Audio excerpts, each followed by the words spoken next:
SOXS stock, is this the right time to buy? I'm gonna answer everything around that in this short 1-minute video, so watch till the end. I mean, generally speaking, wait, this is where we are. It's a bearish market for sure.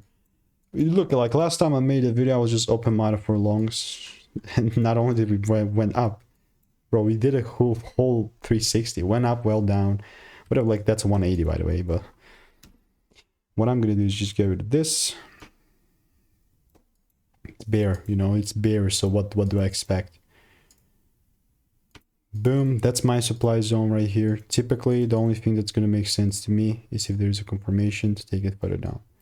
Other than that, it's pure noise. So if you do want to learn how making 5-10K per month trading, click the first link in the description and get my free email and insights.